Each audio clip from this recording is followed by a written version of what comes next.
Hey guys, Cuden here, and I'm going to be doing a DayZ How-To series. This will be episode 1, and I've got 14 episodes planned, but there's always room for more.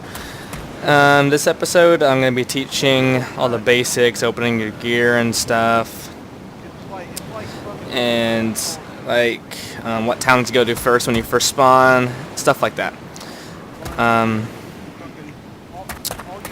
That's pretty much all I have to say.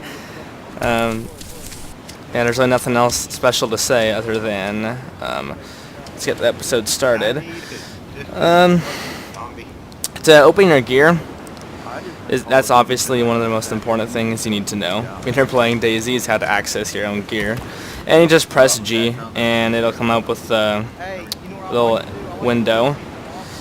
Down here, where the pistol is, this is where all your bandages and all your secondary magazines go. Actually, let me get off this road real fast so I'm not in the open. Let's go over here. This is good. Perfect tree.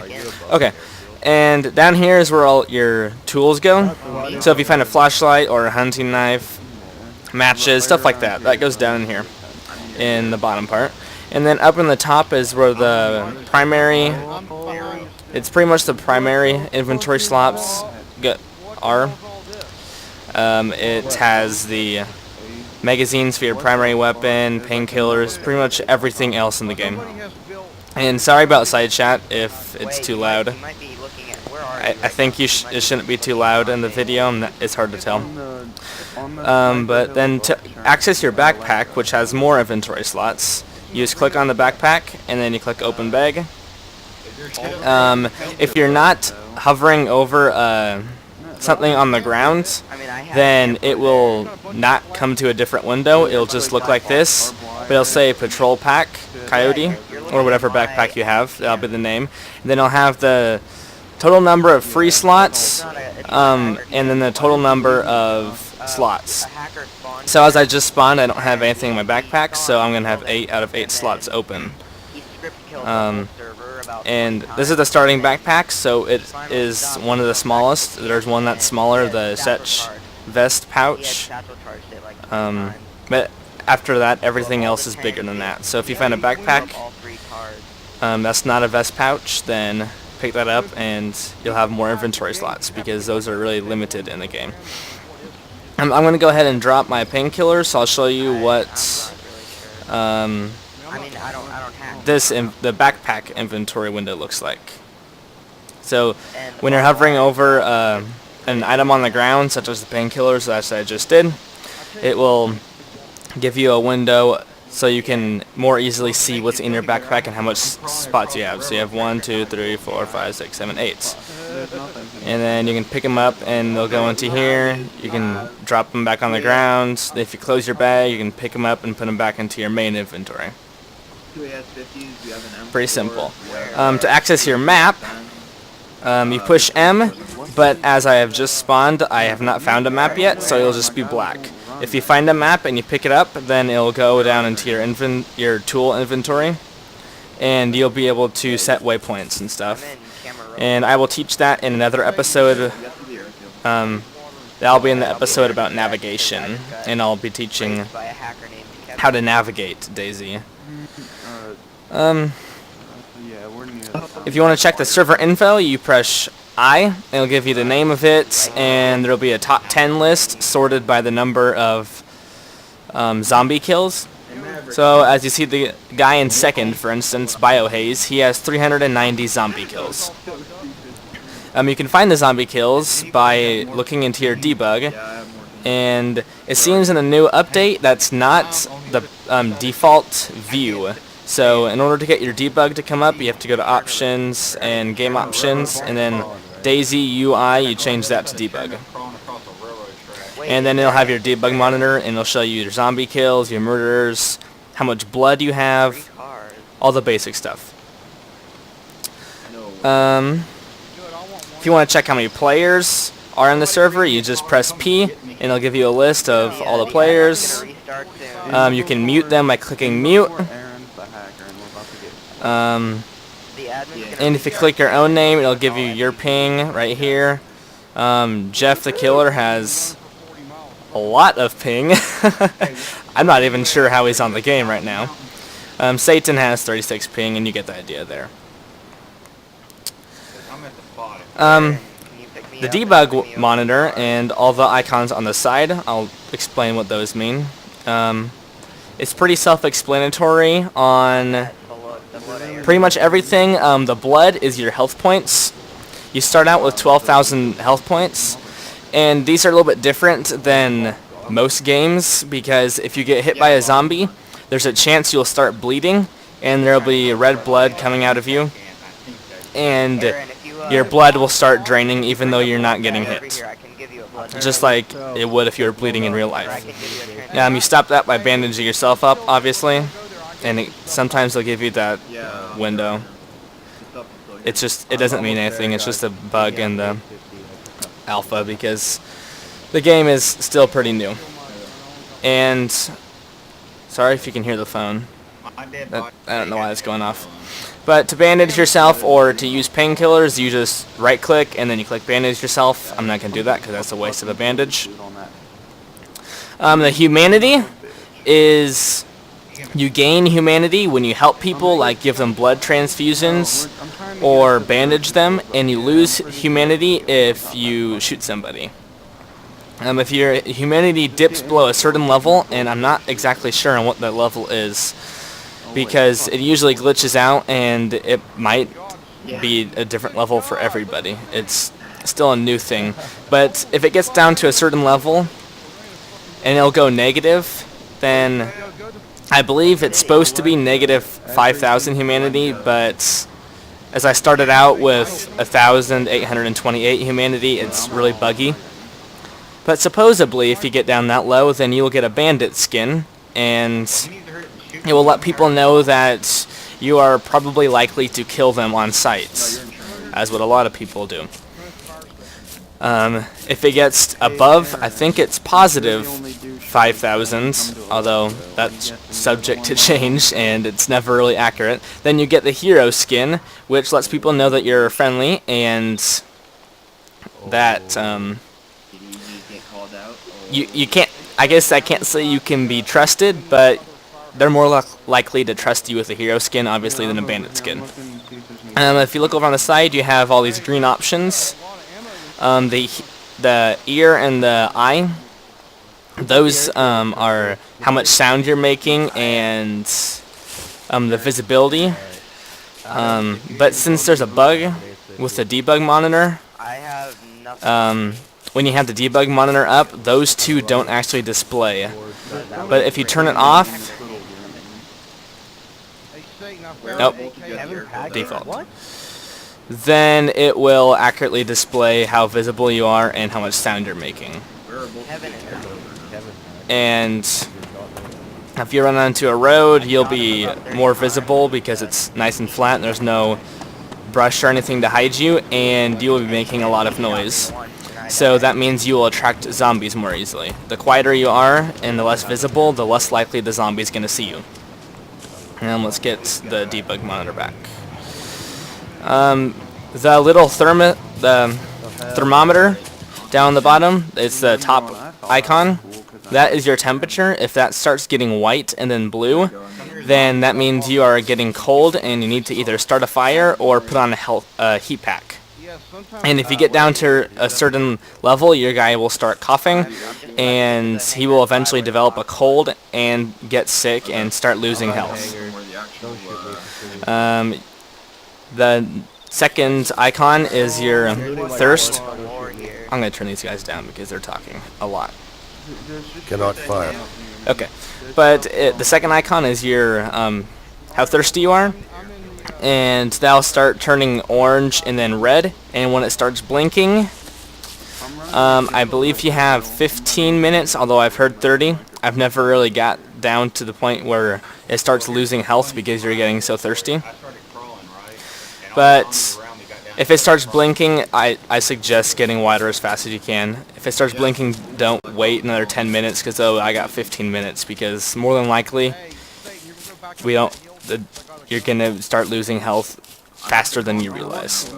The third icon is your blood, and since the debug monitor's up, that really doesn't have much use, but it will turn orange and then red, and then start flashing depending on your blood level. Then the fork and the knife icon, that is your hunger, and it's the same thing as your thirst meter. And that will change the same colors, and you'll start losing health when that starts blinking too, because you're starving. I believe that's all for the interface. You can change your view by pressing enter on the numpad, and 1 on the numpad turns your view all the way around. 4 and 7, they just turn your head farther around. Then 9, 6, and 3 do that on the opposite side. You cannot jump in Arma 2, so spacebar does not jump. In fact, spacebar doesn't have a use unless you set it for one. To sprint, you double tap Y or W, and then you run normally when you just hold down W and you don't double tap. And shift slows you down to a walk or a slow crouch, etc., etc.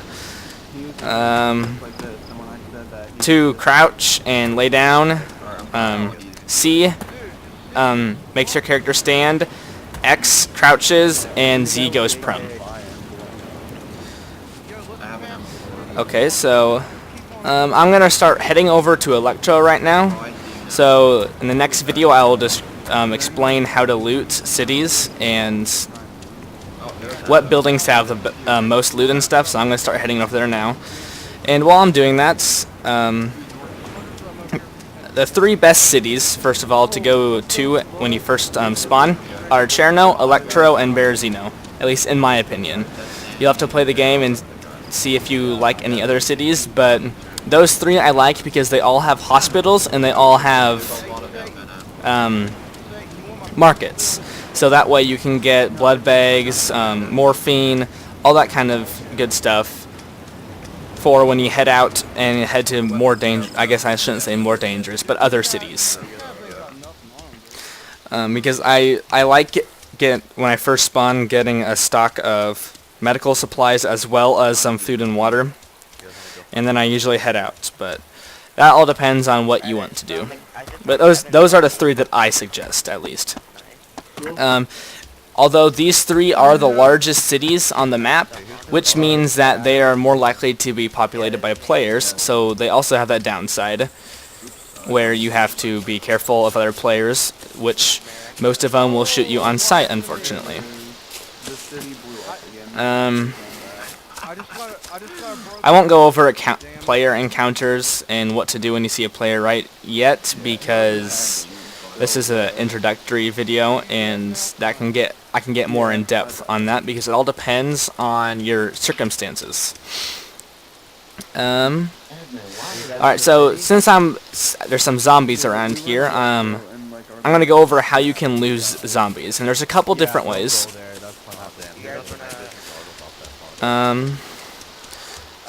I know there was another way to do it that I've known for quite a while, but they might have taken that out of the game because it was a bug. I'm not sure yet, and I don't have any pine trees to test it, but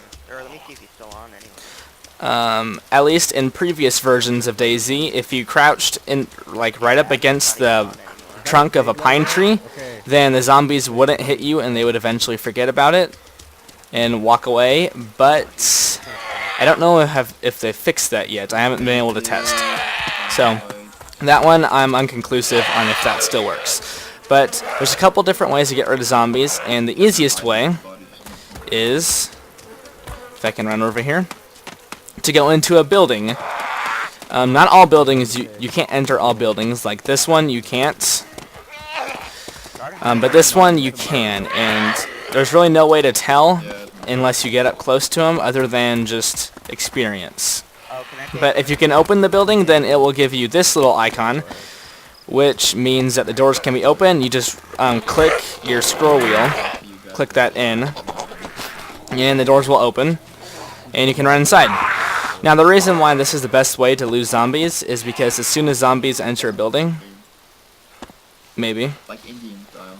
as soon as zombies enter a building, they're forced to walk. They can no longer sprint after you, which makes it extremely easy to lose them. Then you can just, especially these buildings are one of my favorites because you can just run in one way with a whole bunch of zombies after you and run out the other, and they're forced to walk behind you and you lose them. To shut the door, you just click the scroll wheel again, or you can have an option of just scrolling the scroll wheel and getting options like open door. Since there's nothing else around besides that, that's the only option you have to do when you scroll wheel. So that's the only thing you can do. That's one way to lose zombies, and that's my personal favorite because it works the best. Another way to lose them, if I can get someone to chase me, is to go up a steep incline or down a steep incline, whatever one works. The reason why this works is because if you walk straight up this hill, once it gets to a certain point, you're forced to walk and you can no longer run. And that's because the hill becomes too steep and you can't run up that, obviously. And the reason why this works is because zombies have to walk at a little bit... Actually, let me reword that. Players can go up a slightly steeper incline before having to walk. So as you see, the zombie has to walk, while if the player zigzags, they can go up that while still running, because the zombie AI doesn't recognize it and needs to zigzag up a hill to continue running. So it just tries going straight up the hill, and it has to walk. While if you go at an angle up the hill, and you double back, and you just do a zigzag up the hill, then you can actually run up the hill versus walk, and the zombie will eventually fall behind, and you'll lose it. So that's another way to lose zombies. This also works downhill. Although you have to have a steeper hill to do it because you can run down a fairly steep hill. It's easier, you can run down steeper hills and you can climb back up. And usually you don't end up losing the zombie, but what ends up happening is if the hill is steep enough, the zombie will start running fast enough to where he will fall a short ways and actually break his legs. Like he just did there.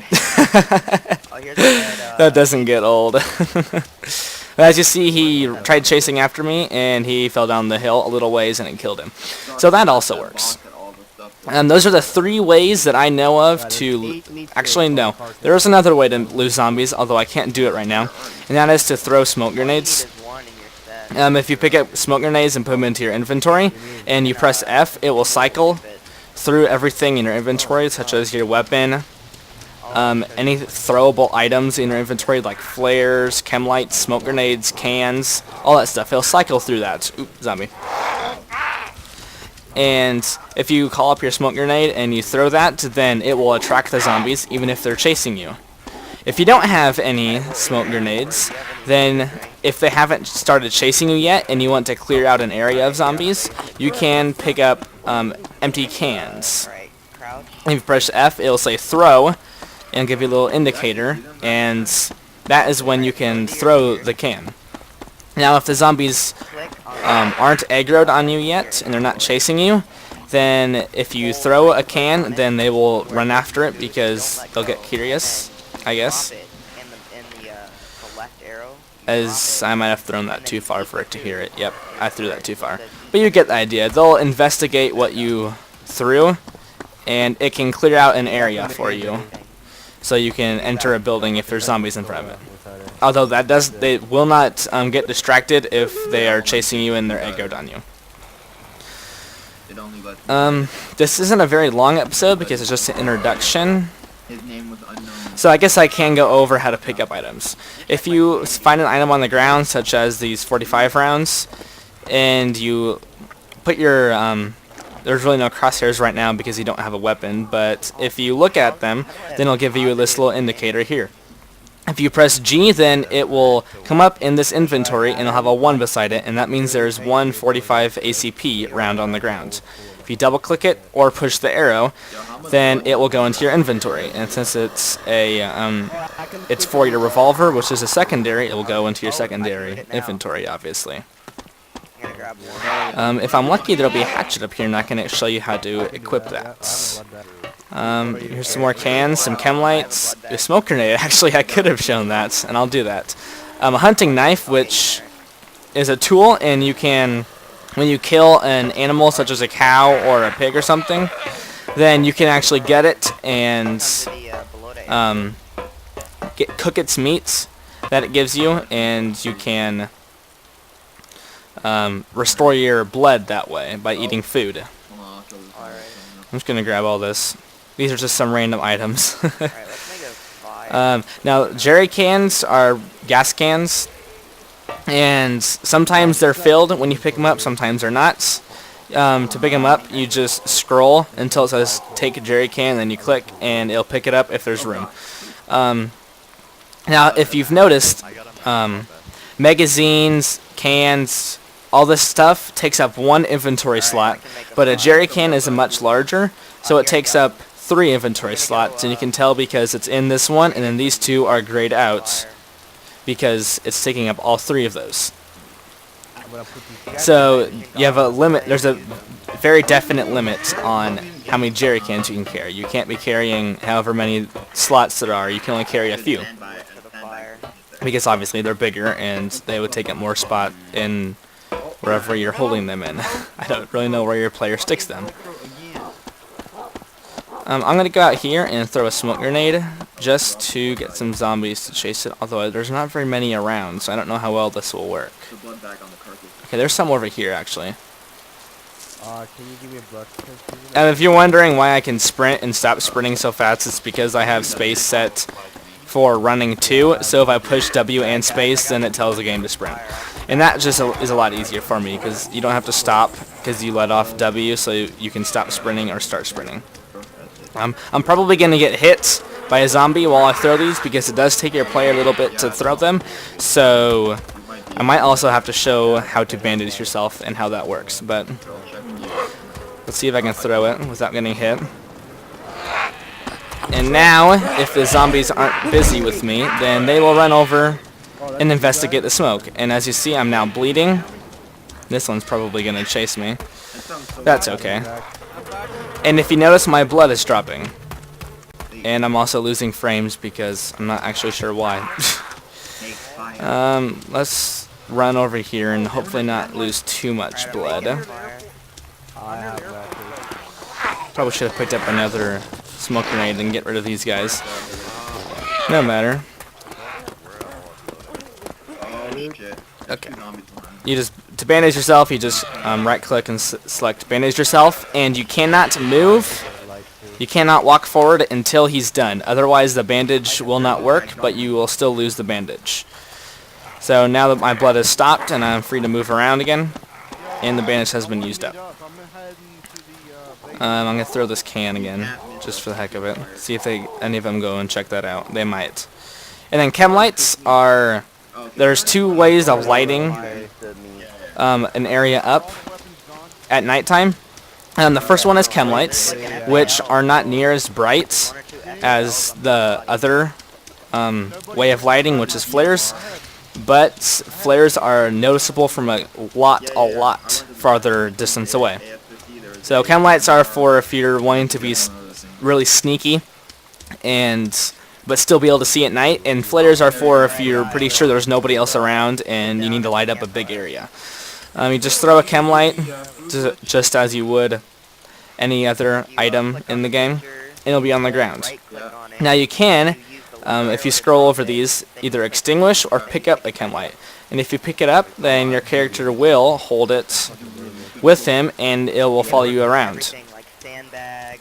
Now, if this is at if the night is pitch black, sorry, then you might think, well, won't this make you a glowing blue dot, and people will be able to pick you off really easy?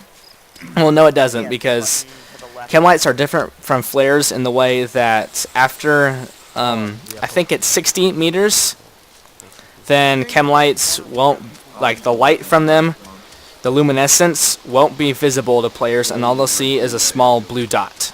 So unless they get within a fairly close range, then they won't be able to see your whole character like you would be if they were sitting right next to you. Flares, on the other hand, do light up a big area, and you'll be able to see them very, very easily. I got the And you can pick them up the same way, and there's pretty much the same thing. You can pick them up, extinguish them, and everything. And if you're holding it, you can drop it, and then you can put it out by extinguish